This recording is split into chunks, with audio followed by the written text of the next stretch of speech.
Hello guys, this is Abhishek. Welcome to my YouTube channel. Today we are here to learn how to improve ourselves in English communication. Well, जैसे कि हमने पिछले कई lessons में grammar के बहुत अच्छे रूल्स के बारे में सीखा और जाना है किस तरह से हम अपनी लैंग्वेज को इम्प्रूव कर सकते हैं, किस तरह से हम इंग्लिश को सीख सकते हैं, किस तरह से स्टेप बाय स्टेप हम अपनी इंग्लिश को कम्युनिकेशन लेवल तक ले जा सकते हैं ताकि हम धीरे धीरे सीखकर बहुत अच्छी इंग्लिश सीख सकें। आज उसी तरह से मैं एक बहुत अच्छे और बहुत इंपॉर्टेंट लेसन की बात करूंगा जिसका यूज़ आप अपनी रेगुलर लाइफ में कर सकते हैं, जिसके यूज़ से आप जानेंगे कि किस तरह से जब हम कोई काम करते हैं या हम उस काम को नहीं कर पाते और बाद में हमें उस चीज़ से रिलेटेड उस पर अफसोस होता है, रिग्रेट होता है, उस पर पश्चाताप होता है, तो हम किस तरह से अपने भावनाओं को प्रकट करते हैं वो मैं आपको बताऊंगा। That how you can express yourself when you regret over something, why doing that thing and why not doing that thing and all. जब आप किसी काम को करते हैं या नहीं करते हैं उसके बाद आपको अफसोस होता है, उस तरह के सेंटेंसेस को आप इस वर्ब की फॉर्म से रिलेटेड, इस मॉडल वर्ब की फॉर्म से रिलेटेड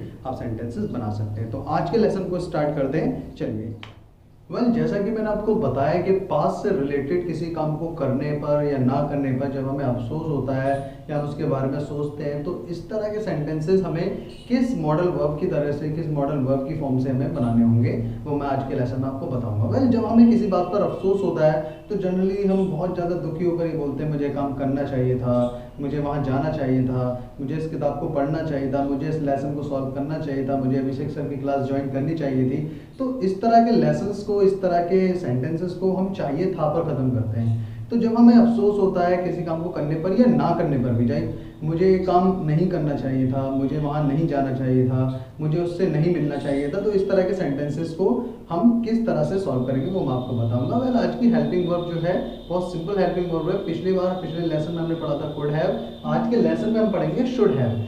शुड का मतलब होता है चाहिए। मैंने पहले मॉडल वर्ड्स में आपको बता चुका हूँ कि शुड का मतलब होता है चाहिए। सिंपली जब हम किसी को सजेस्ट करते हैं कोई चीज़ या कोई सजेशन देते हैं तो वहाँ हम शुड का यूज़ करते हैं, लेकिन अगर हम पास्ट के सजेशन की या पास्ट के रिग्रेट की बात करेंगे तो वहाँ हमें शुड हैव का यूज़ करना होगा। शुड हैव जो पास्ट के सेंटेंसेस से बिलोंग करेगा, जिसकी लास्ट में, सेंटेंसेस के लास्ट में चाहिए था आएगा, वहाँ आपको शुड हैव का यूज़ करना है। और वर्ब की कंपलसरी थर्ड फॉर्म का यूज़ करना है आपको। यहाँ वर्ब की थर्ड फॉर्म आपको कंपलसरी यूज़ करनी है, तभी शुड हैव का प्रॉपर यूज़ हो पाएगा। तो किस तरह से शुड हैव का यूज़ होता है वो मैं आपको एग्जाम्पल के थ्रू समझाता हूँ। इसके पहले एग्जाम्पल की हम बात करते हैं। मैंने यहाँ सेंटेंस लिखा है मुझे उससे मिलना चाहिए था, मुझे उससे मिलना चाहिए था। मुझे उससे मिलना चाहिए था, क्या बात हुई थी, क्या नहीं हुई थी, मुझे उससे कंफर्म करनी चाहिए थी। तो पास्ट का सेंटेंस है, हमें इसको सॉल्व करना है शुड हैव की मदद से। तो मुझे को बोलते हैं आई और चाहिए था, तो लिए शुड हैव का यूज करना है आपको। आई शुड हैव। देखिए मिलना मतलब ये हम काम कर रहे हैं, मिलने को बोलते हैं मीट की थर्ड फॉर्म होती है met. I should have met उससे, मतलब हिम या हर। अकॉर्डिंग टू जेंडर आप कुछ भी यूज कर सकते हैं, हिम और हर।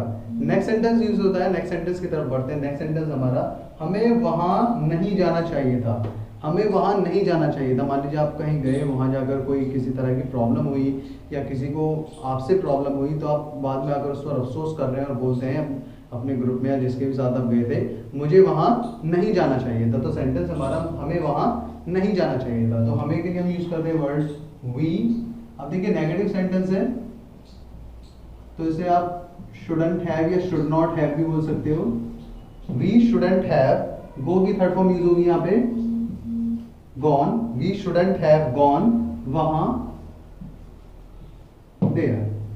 We shouldn't have gone there, हमें वहां नहीं जाना चाहिए। तो इसी तरह से आप और भी सेंटेंसेस की प्रैक्टिस करेंगे जिनके लास्ट में चाहिए था का यूज होगा या नहीं चाहिए था। आप दोनों टर्म्स का यूज कर सकते हैं, नेगेटिव और पॉजिटिव का। नेक्स्ट सेंटेंस की तरफ बढ़ते हैं, मैं आपको बताता हूँ इंट्रोगेटिव सेंटेंस किस तरह से बनाते हैं। नेक्स्ट एग्जांपल की तरफ बढ़ते हैं। नेक्स्ट एग्जांपल जो एक सिंपल इंट्रोगेटिव सेंटेंस है, सिंपल इंट्रोगेटिव सेंटेंस हम किस तरह से बनाते हैं वो मैं आपको बताता हूँ। देखिए सिंपल इंट्रोगेटिव सेंटेंस क्या से स्टार्ट हुआ है, तो उसमें हेल्पिंग वर्ब पहले यूज होगी। सेंटेंस है क्या राहुल को यहाँ आना चाहिए था, तो क्या राहुल को आना चाहिए था, तो क्या के लिए सबसे पहले हमें आपको शुड लिखना होगा क्योंकि चाहिए था पर सेंटेंस खत्म हो रहा है।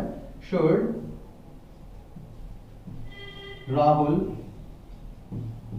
Have, should Rahul have. देखिए जब हम क्वेश्चन वर्ड वाले सेंटेंस बनाएंगे तो शुड और हैव के बीच में हमें सब्जेक्ट को लिखना होगा।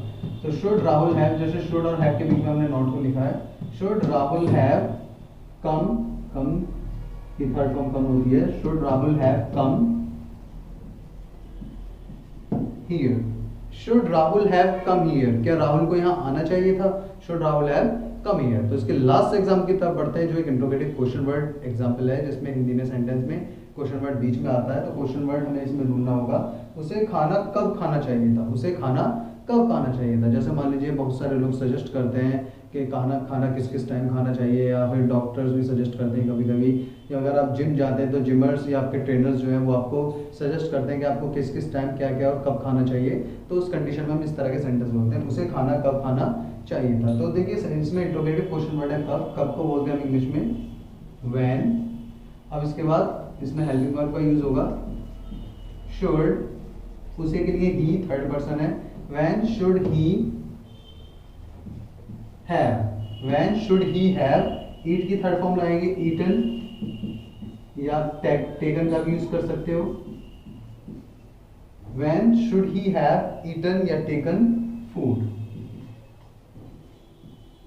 When should he have eaten food. तो इसी तरह से और भी सेंटेंसेस आप बनाएंगे और उनकी प्रैक्टिस करेंगे और जानेंगे कि किस तरह से हम शुड हैव का यूज करेंगे अपनी लैंग्वेज में, और किस तरह से उन सेंटेंसेस को क्लियर करेंगे जिन पर हमें अफसोस हुआ या फिर हमें उस पर पश्चाताप हुआ।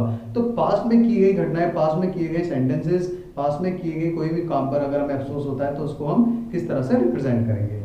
तो इसी तरह से आपको और सेंटेंसेस की प्रैक्टिस करनी है गाइस। तो इन सेंटेंसेस प्रैक्टिस कीजिए, प्रैक्टिस करने के बाद आप जानेंगे कि कितना यूज होता है इनका हमारे रेगुलर लाइफ में, और डेली लाइफ से रिलेटेड ही ये सेंटेंसेस है, क्योंकि ये सारी मॉडल वर्ब्स लगभग डेली लाइफ से रिलेटेड सेंटेंसेस से ही बिलोंग करती हैं। तो इसी तरह से इनकी प्रैक्टिस करते रहिए और इंग्लिश सीखते रहिए। So keep watching our channel, keep learning English. और अधिक वीडियोस और लेसन्स के लिए हमारे चैनल को देखते रहिए और इसको सब्सक्राइब करना ना भूलिएगा। See you guys in next video, bye bye.